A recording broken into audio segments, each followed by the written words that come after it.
No domingo, eu dei a informação de que uma usina nuclear estava soltando material radioativo numa proporção 70 vezes maior do que o normal. Bem, Hal Turner havia dito que algumas de suas fontes na Rússia informavam sobre um estranho acidente na usina nuclear. Alguns militares russos também falaram sobre o assunto. Disseram que sim, houve um problema na usina, mas estava tudo sob controle. Não havia nenhum perigo, nenhuma grande ameaça. Mas fica a dúvida. A Rússia está em guerra e a Ucrânia tem sim manifestado desejos de lançar drones em usinas nucleares ucranianas. Bem, o fato é que hoje, mais uma informação explosiva, só que dessa vez com imagens muito claras, das quais não se pode colocar em dúvida. Um ataque ucraniano à maior refinaria russa no Mar Negro foi realizado nesta madrugada aqui para nós no Brasil. Pois é, o ataque gerou um enorme incêndio. Autoridades russas já disseram que o incêndio foi controlado, mas aí, bem, trata-se de uma refinaria gigantesca. A Bloomberg deu com destaque a notícia dizendo que em uma escala dramática, a Ucrânia lançou um ataque bem sucedido de drones à maior refinaria russa no Mar Negro, causando danos significativos e iniciando um incêndio, um grande incêndio. Este é o primeiro grande ataque a uma refinaria russa desde maio, com drones ucranianos mirando a instalação de Tuapse, em uma tentativa de interromper o fornecimento de energia da Rússia e prejudicar os seus esforços de guerra. Apesar das alegações russas de interceptar muitos drones, as operações da refinaria foram impactadas, mostrando a crescente capacidade da Ucrânia de atacar o território russo em profundidade e intensificar o conflito em andamento. Abre aspas. A infraestrutura da refinaria de petróleo em Tuapse foi danificada como resultado da queda de destroços de drones, escreveram autoridades russas numa declaração no Telegram, acrescentando que o incêndio já foi contido. Um dos drones ucranianos, portanto, foi visto aqui nessa imagem, atacando a refinaria de Tuapse. São ouvidos então vários disparos, mas as imagens não deixam dúvidas. O drone atacou, o ataque foi bem sucedido. Já o Ministério de Defesa da Rússia afirmou ter interceptado 75 drones ucranianos, isso numa postagem no Telegram. Perto da refinaria, no entanto, pelo menos 8 desses drones foram abatidos, mas alguns conseguiram atacar a refinaria. A maior parte desse ano foi dedicada aos ataques da Ucrânia contra o complexo militar, o complexo energético, melhor dizendo, da Rússia, para impedir que Moscou financie guerras. A maior refinaria da Rússia no Mar Negro, Tuapse, pode refinar 12 milhões de toneladas métricas anualmente, ou 240 mil barris por dia em média. Ela atende principalmente a China, a Turquia, a Malásia e Singapura, fornecendo nafta, óleos combustíveis, gasóleo a vácuo e diesel com alto teor de enxofre. Segundo a Bloomberg, esse é o primeiro ataque ucraniano bem sucedido a uma grande refinaria desde meados de maio e acontece no momento em que a indústria de processamento de petróleo da Rússia está caminhando para aumentar as suas operações para uma alta de 6 meses, a fim de atender uma crescente demanda doméstica por combustível. Bem, é claro que Vladimir Putin não está nada feliz com essa história.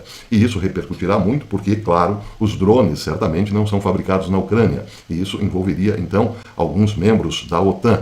Bem, aí é preciso perguntar, mas quem é o cabeça da OTAN? O cabeça da OTAN, como todo mundo sabe, são os Estados Unidos. E o que tem chamado a atenção é o seguinte: há poucos dias vimos a última cúpula da OTAN, a cúpula anual da OTAN, em Washington. E a partir daquele momento, a Ucrânia teve sinal verde para atacar o território russo. Vladimir Putin e Medvedev vêm falando desde então, ou aumentando o tom da conversa, de que isso pode sim levar a um envolvimento direto da OTAN e, portanto, a Rússia retaliaria países membros do bloco ocidental, como a Polônia, por exemplo, que poderia desencadear a Terceira Guerra Mundial. O fato é que sim, a Ucrânia está aumentando os seus ataques ao território russo. Está aí mais uma prova. E a pouca distância entre o acidente na usina nuclear e este agora numa grande refinaria no Mar Negro é o que chama ainda mais atenção.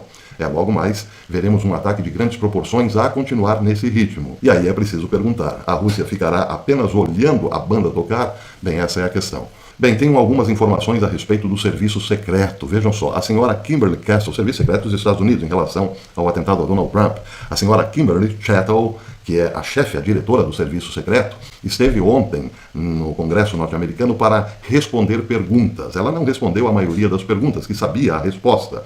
No entanto, deu uma resposta que está também colocando fogo, como um acidente numa refinaria. Vejam só, a matéria publicada hoje no Breitbart diz o seguinte: a diretora do serviço secreto, Kimberly Chattel, fingiu testemunhar na segunda-feira perante o Comitê de Supervisão da Câmara sobre o tiroteio do ex-presidente Donald Trump. No entanto, o que ela disse revelou muita coisa. O pouco que ela disse revelou muita coisa. Uma pergunta que foi respondida é, na verdade, uma bomba total. Durante seu depoimento, Chattel admitiu que, às vezes, as comunicações de rádio entre os detalhes do serviço secreto são gravadas. Porém, Dessa vez, no atentado a Donald Trump no sábado, não houve gravação nenhuma do que o serviço secreto falou, das comunicações internas do serviço secreto. Ela disse, não tivemos naquele dia comunicação de rádio, no dia da tentativa do assassinato. Peraí, como assim? Tenta-se matar um candidato a presidente dos Estados Unidos, um ex-presidente, e o serviço secreto, que falhou em praticamente todas as esferas nas quais era responsável, também não tinha nenhuma gravação interna do que falavam, das ordens dadas, recebidas, as comunicações entre a diretoria e os agentes de segurança. Não teve gravação nenhuma. Não teve. Dessa vez, não teve. Mas vejam só, mais uma bomba. Essa foi publicada pelo Federalista. O serviço secreto falhou em tomar medidas críticas de segurança e privou Donald Trump de ampla proteção da tentativa de assassinato contra ex-presidentes. Mostraram novas informações divulgadas por membros do Congresso. Vejam só.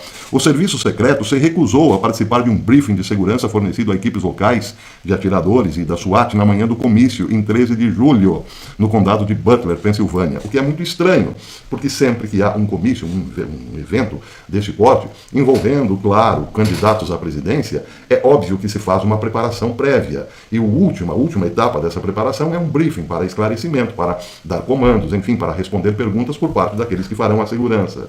Só que vejam só, coincidentemente, no comício em que Donald Trump seria atentado, não houve um briefing.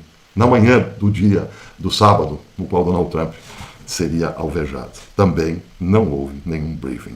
Houve um briefing, sim, porém ele foi liberado ali pelo pessoal local, pela polícia de Butler. Só que, estranhamente, no pequeno briefing dos policiais locais, o prédio onde estava o atirador não aparece na tela para orientação dos agentes de segurança. Normalmente se mostra todo o perímetro e as partes mais sensíveis, por assim dizer, aquelas mais sujeitas a ataques de atiradores, e o prédio onde estava o atirador não apareceu no briefing para a polícia local. E toda essa logística, é bom lembrar, foi fornecida pelo serviço secreto. Ele só não participou do briefing, mas deu todas as orientações, inclusive as imagens tiradas pelo próprio serviço secreto do local, com os possíveis pontos delicados, entenderam, né? E o prédio onde estava o atirador, não aparece no briefing para a polícia local. É o senhor Thomas Crocs, Pois é, que já partiu dessa para outra. A cada dia que passa, meus amigos, mais informações. Agora, por falar em informação, muita gente ontem me perguntou, e aí, professor, por e-mail, Biden está vivo? É verdade que Biden está nas últimas? Algumas pessoas até dizendo, Biden morreu, ele já está morto. Daí não é essa informação que temos, ou melhor, essa informação não surgiu em nenhum, digamos, veículo sério. Estou falando aqui os alternativos, A grande mídia, claro, daria com destaque. Mas atenção, esta é a última coisa que os democratas querem agora. Eu falei ontem que as vacas sagradas do partido estão incomodadíssimas com a última cartada de Biden, indicar Kamala Harris para ser a sua sucessora na presidência. Na verdade, ela parece já estar trabalhando como presidente efetivamente, porque Biden está de fato recolhido lá em Delaware. Mas a questão é a seguinte, ninguém gosta de Kamala Harris, principalmente pelo que ela representa. Ela representa um desastre político toda vez que abre a boca para gargalhar. Ela não entende nada de geopolítica, não entende nada de política interna, não entende nada nem mesmo de geografia, muito menos da questão mais importante para os Estados Unidos hoje, que é o complexo industrial, militar e financeiro. E toda vez que abre a boca é um desastre. Então o que acontece? Como o Biden se recolheu ao seu velho porão, e Kamala Harris está, digamos assim, sob as luzes da ribalta, este é o grande perigo. Ela também não pode aparecer muito. E se Biden renunciar ou bater com a caçuleta, como se diz, ela ficará na vitrine. E isso, claro, pode prejudicar ainda mais a sucessão, ou melhor, a campanha do próximo indicado, que não será ela. Eu afirmo aqui categoricamente, posso até errar, claro, depois se acontecer eu me desculparei, mas tenho quase certeza que Kamala Harris não será candidata. Mas enquanto ela ocupar a Casa Branca como presidente, será um desastre ainda maior para esse terrível momento do Partido Democrata, em que as coisas parecem não estão dando certo. As coisas passam muito perto de dar certo e não dão. Pois é. Isso porque Biden pode, sim, já passar o bastão para a Kamala. E ele amarrou tão bem a coisa que agora tem gente querendo que ele fique, pelo menos até o último dia do seu mandato, para expor o mínimo possível a vice-presidente. O pessoalzinho que queria derrubar Biden está rezando para que ele continue, pelo menos até emplacar em outro candidato. Só que nesse momento a ideia é a seguinte, vamos dar tapinha nas costas de Kamala Harris, acolhê-la com a maior simpatia do mundo até o momento em que aparecer alguém definitivamente. Aí as facas nas costas começarão a brilhar. Pois é o caso, por exemplo, de Nancy Pelosi, que detesta Kamala Harris, mas ela já está dando um grande apoio à vice.